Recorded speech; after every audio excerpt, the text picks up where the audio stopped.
हजरात, Donald Trump ने नया ऐलान किया है और बड़ा ऐलान किया है। ट्रंप ने आते ही फिलिस्तीन के खिलाफ, ईरान के खिलाफ तमाम बड़े फैसले लेने की शुरुआत कर दी है। अब अपने यहाँ अमेरिका के वो लोग, चाहे कोई भी समुदाय से और किसी भी मजहब के हों, जो हिजबुल्लाह को सपोर्ट, लेबनान के आर्मी जो मिलिट्री ग्रुप है, उस हिजबुल्लाह को अगर कोई स्टूडेंट सपोर्ट करेगा तो उसे उसके देश से निकाल दिया जाएगा। ठीक है। अब आगे इसके अलावा यह है कि अगर विदेशी होगा तो उसको भगा दिया जाएगा उसके देश, अगर अमेरिकी होगा तो उस पर कार्रवाई की जाएगी। तो सख्त से सख्त कानून बनाए जा रहे हैं कि कोई फिलिस्तीन की आवाज ना उठा सके। और डोनाल्ड ट्रंप अपने पूरी ताकत से काम में लग गए हैं कि इजराइल की सेवा पूरी तरह से की जाए। अब सोच के देखिए कि आईसीसी के अरेस्ट वारंट के बावजूद हंगरी ने नेतन्याहू को अपने मुल्क इनवाइट किया है। अगर इंटरनेशनल क्रिमिनल कोर्ट का किसी के खिलाफ वारंट होता है तो ऐसे तमाम देश जो आईसीसी को मानते हैं और उससे जुड़े हुए हैं, उनको आईसीसी के आदेश को मानना होता है। लेकिन ऐसे में जहां इजराइल आता है वहां सारे कानून किनारे रख दिए जाते हैं। जिन जिन इलाकों में अब तक पूरे 2 साल में यानी 15 महीने में कोई कैमरा नहीं जा पाया और जिनकी तस्वीर गाजा की नहीं आ पाई, अब उन इलाकों की भी तबाही के मंजर जब लोग वहां जा रहे हैं तो रिकॉर्ड करके दुनिया को दिखा रहे हैं। इजराइल ने गाजा में कुछ नहीं छोड़ा है, ये ताज़ा मंजर चीख चीख कर बता रहा है।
7 अक्टूबर से अब तक 14,300 से ज्यादा फिलिस्तीनियों को इजराइल ने गिरफ्तार किया है और अभी कुछ ही दिनों के अंदर 22 फिलिस्तीनियों को वेस्ट बैंक से रेल के दौरान गिरफ्तार किया है। इजराइल के जासूस पूरी दुनिया में हैं।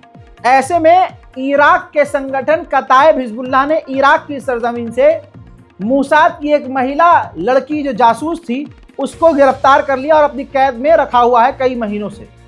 अब इराक के विदेश मंत्री ने ऑफिशियली कहा है कि हम उस संगठन कताइब हिजबुल्लाह से उस जासूस को छुड़ाने की बात कर रहे हैं। इजराइल ने बार बार अमेरिका से रिक्वेस्ट की और अब खबर आ रही है कंफर्म कि अब लंबे समय तक, अमेरिका भी शांत हो गया है, अब लंबे समय तक लेबनान में इजराइल जमा रहेगा, टिका रहेगा। वहीं मेरे दोस्तों तस्वीरें ये देख लीजिए, इजराइल की सेना लेबनान में लड़ाकू संगठनों के ठिकानों पर जा रही हैं और उनके हथियारों को जब्त कर रही हैं और इन्हीं हथियारों का इस्तेमाल वो इजराइल की सेना खुद कर रही है। मेरे दोस्तों 15 साल बाद सऊदी अरब के विदेश मंत्री लेबनान पहुंचे हैं और लेबनान के साथ अब कई तरह की डील हो सकती है। जैसे अमेरिका ने वादा किया था कि अगर लेबनान ने हमारा पसंदीदा राष्ट्रपति चुना तो हम सऊदी अरब से बहुत मोटा रोकड़ा और बहुत मोटा माल जो है लेबनान को दिलवाएंगे, वो पूरा होता हुआ नजर आ रहा है। वहीं बात करें अब सीरिया की, तो इसी के बाद लेबनान के अंदर पूरे दौरे के बाद सऊदी अरब के विदेश मंत्री सीधा सीरिया जाएंगे। जी हाँ, अब अगर सीरिया की बात आई है तो सीरिया की गवर्नमेंट ने, जोलानी ने कहा है कि हम इजराइल से लड़ना नहीं चाहते, लड़ना नहीं चाहते और ना हम किसी और देश के लिए खतरा है, ना हमें किसी और देश से लड़ना है। हम थक चुके हैं लड़ाई से, हमारा मुल्क थका हुआ है, हमें अपनी इकोनॉमी पर ध्यान देना है। लेकिन अब इजराइल के पास कोई बहाना नहीं है कि वो ऑक्यूपेशन करे, हमारे जमीन पर कब्जा करे। हम प्यार से कह रहे हैं, अगर इजराइल नहीं माना तो हम अपने तमाम साथियों के साथ मिलकर इजराइल पर प्रेशर बनाएंगे। अल्लाह की कसम, आपने ये उम्मीद की थी ना कि ये कहा होगा कि इजराइल के ऊपर हमला करेंगे,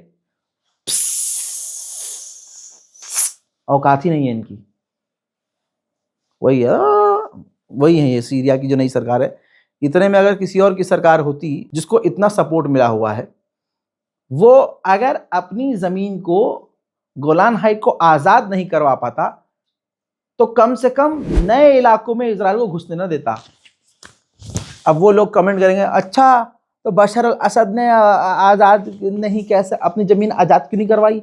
अबे बशर अल असद के खिलाफ सारी दुनिया थी, 2-3 देश उसके साथ थे, अमेरिका, जर्मनी, फ्रांस, ब्रिटेन, ये सब के सब बशर अल असद खिलाफ थे और इजराइल के साथ थे। तो कैसे वो अपनी ज़मीन को हासिल कर लेता? और अब आपकी पसंदीदा सरकार आ गई है तो सीरिया में जम चुका है इजराइल, और वो सामने से आपकी सरकार का बंदा खुद कह रहा है, सीरिया का जोलानी खुद कह रहा है कि हमें इजराइल से लड़ना ही नहीं है। उधर सीरिया से एक्सक्लूसिव विजुअल ये है, जो सीरिया के अंदर ज़मीन पर आतंकवादियों के लिए माइंस बिछाए गए हैं, इजराइल उन बमों को डिस्ट्रॉय कर रहा है, डिसमेंटल कर रहा है और फिर वहां पर अपनी सेना तैनात कर रहा है। और तो और इजराइल की सेना सीरिया के माउंट हेरमोन पर, ये देख लीजिए, माउंट हेरमोन पर पहुंचकर जबरदस्ती फायरिंग कर रही है। मतलब बेतुका और बदतमीजी और कमीनेपन की इंतहा है। वहीं सीरिया के अंदर 16 अलग अलग जगह पर अपनी फौज को तैनात कर रही है इजराइल की मिलिट्री, इजराइल की गवर्नमेंट। ये हाल है। वहीं सीरिया की गवर्नमेंट इजराइल के खिलाफ कोई एक्शन लेने से बचते हुए उल्टा सिर्फ बशर अल असद के पीछे पड़ी हुई है। अब ऐलान किया है कि बशर अल असद के लोग और बशर अल असद के जो चाहने वाले हैं, उनके अकाउंट जो जुड़े हुए हैं बशर अल असद की गवर्नमेंट और सरकारी पुरानी संस्थाओं से, उन तमाम लोगों के अकाउंट को फ्रीज कर दो। यानी बशर अल असद की सरकार के द्वारा जिन जिन लोगों को कोई पेंशन, कोई मदद, कोई पैसा मिलता था, उनके अकाउंट को पूरी तरह से फ्रीज कर दो। वहीं खोज में सीरिया की फौज को बशर अल असद के वक्त के 80 टैंक और मिल गए हैं जो इजराइल के हाथ नहीं लगे थे। और उधर सीरिया के जोलानी सरकार के लोग काफ़ी ट्रेंड हो चुके हैं और अब वो हेलीकॉप्टर भी सही सलामत उड़ा रहे हैं और लैंड करवा रहे हैं। वहीं सीरिया के विदेश मंत्री ने इंटरनेशनल मीडिया से बात करते हुए कहा कि हम बस इतना चाहते हैं कि जो आसपास के हमारे देश हैं और दुनिया है, वो हमारे मुल्क में इन्वेस्ट करे ताकि हमारे देश की इकोनॉमी ठीक हो सके। हमारे लिए सबसे पहला टारगेट यही है। उधर मेरे दोस्तों, बेलारूस भी सीरिया के आगे झुक गया है। बेलारूस के सरकार के नेता और विदेश मंत्री खुद जोलानी से मिलने सीरिया पहुंचे हैं। यहां पर और बता दूं कि लगभग 10-12 साल बाद तुर्की का पैसेंजर विमान पैसेंजर्स लेकर सीरिया उतर रहा है। अब सीरिया और तुर्की के बीच 12 साल बाद फ्लाइट सर्विस शुरू हो चुकी है। वहीं मेरे दोस्तों, कतर और सऊदी अरब ने एक बार फिर से जहाज भर कर सीरिया को मदद भेज दी है। ईरान को फंसाने के लिए सिर्फ इल्जामात लगते हैं।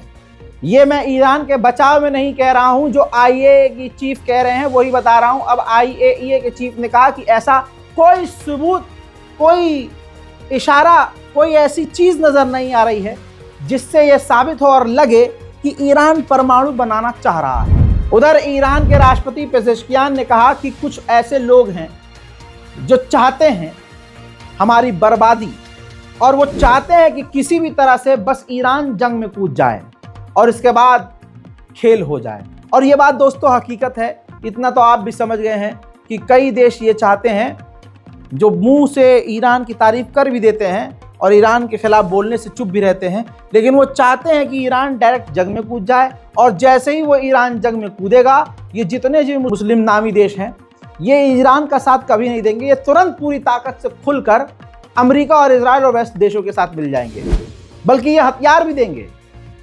पैसा भी खर्च करेंगे कि हाँ मारो साले को। ऐसे कैसे हो सकता है भाई?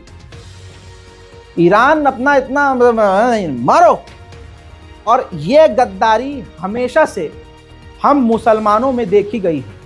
आस्तीन के सांप कोई ना कोई ऐसा कांड जरूर करते हैं कि हम जीती हुई जंग हार जाते हैं। पेजेश्कियान ने आगे बहुत जेन्युइन बात कही। उन्होंने कहा कि हम पूरी दुनिया से हर मुद्दे पर बातचीत करने को तैयार हैं सिवाय इजराइल के।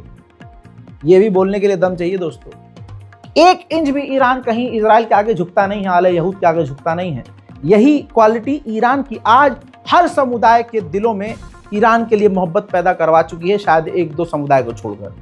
वहीं पेजेश्कियान ने आगे ये भी कहा कि पूरी दुनिया में सबसे तेजी से तरक्की करने वाला, मजबूत बनने वाला चाइना है और चाइना अमेरिका को आए दिन धमकी देता है, लेकिन चाइना अमेरिका की धमकियों को इग्नोर करता है क्योंकि चाइना को करना है बिजनेस और ट्रेड, तो फालतू की डायलॉग बाजी में कभी नहीं फंसता है। IRGC के टॉप कमांडर सलामी ने कहा है कि हम किसी की धमकी से नहीं डरते, हम दुश्मन की गीदड़ भपकियों से नहीं डरते, न हम किसी पाबंदी से, न किसी रिस्ट्रिक्शन से डरते हैं, न हम पर कोई फर्क पड़ता है। हम आगे बढ़ते रहे हैं, पाबंदियां हम पर हमेशा लगती रही है, लेकिन ईरान तेजी से आगे बढ़ता रहा है। हजरात, उधर डोनाल्ड ट्रंप भी पूरी तरह से इस ईरान के आगे इस बार पूरी तरह से नरम नजर आया। मुझे खुद पर्सनली ये उम्मीद नहीं थी कि डोनाल्ड ट्रंप इतना नरम बयान दे सकता है, लेकिन मैं भरोसा इन पर नहीं करता हूं। हजरात, डोनाल्ड ट्रंप ने बड़ा बयान दिया है, रिपोर्ट शेयर कर दीजिएगा। डोनाल्ड ट्रंप ने कहा है कि सबसे बेहतर तरीका यह है कि ईरान से टेबल पर बैठकर ईरान से बातचीत के जरिए मामलात हल कर लिए जाएं। साथ ही उन्होंने ये भी एक लाइन कही कि ईरान से बातचीत की जाए बिना इजराइल के एयर स्ट्राइक के, यानी बिना मतलब इजराइल हमला ना करे और ईरान से बातचीत करके मामले को हल कर लिया जाए। उधर डोनाल्ड ट्रंप ने एक बड़ा खतरनाक स्टेप लिया। जब पिछली बार ट्रंप राष्ट्रपति थे तो उस दौरान जो विदेश मंत्री था वो विदेश मंत्री का नाम है Mike Pompeo.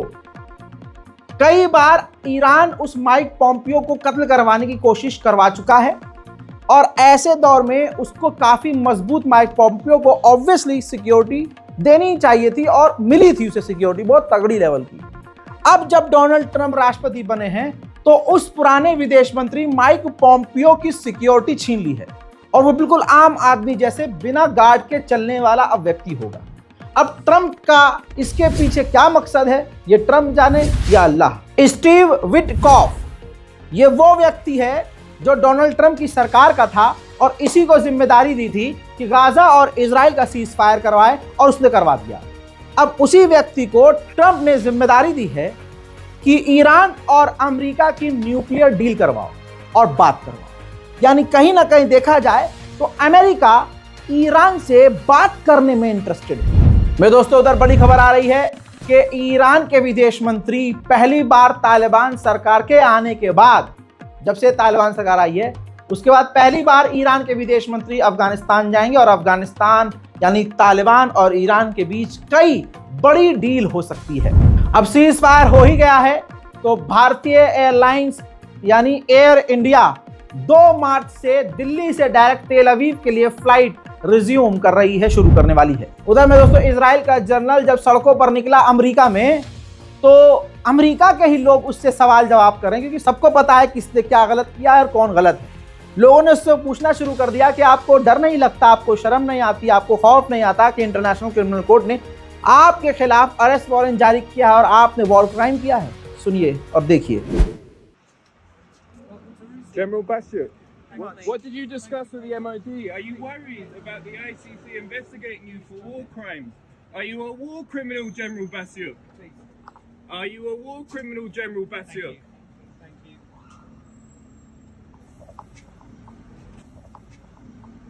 Don't even think about it. Get back on the street. General Bastiat, are you worried about being investigated by the ICC for war crimes? मेरे दोस्तों, इजराइल के ऑर्गेनाइजेशन और टीम ने देखिए कितनी डीपली काम करती है इजराइल की टीमें, नाम जारी किए हैं उन अमेरिकी स्टूडेंट्स की जो फिलिस्तीन के समर्थन में अमेरिका में रैली कर रही हैं, उन तमाम छात्रों की लिस्ट जारी करके ट्रंप सरकार को सौंप दी है। कहा कि ये छात्र हैं, कॉलेज के हैं, इस कॉलेज के हैं, नाम इनका ये है, बाप का नाम ये है, आपके इस कॉलेज के हैं और इस देश से आपके मुल्क आए हैं।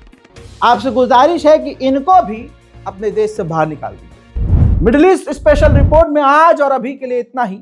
इससे पहले 2 अपडेट आ चुके हैं, जाइए चैनल पर हमारे रजा ग्राफी अनस्क्रिप्टेड पर देखिए और शेयर कीजिए। मैं हूं रजा और आप देख रहे थे रजा ग्राफी अनस्क्रिप्टेड। जय हिंद।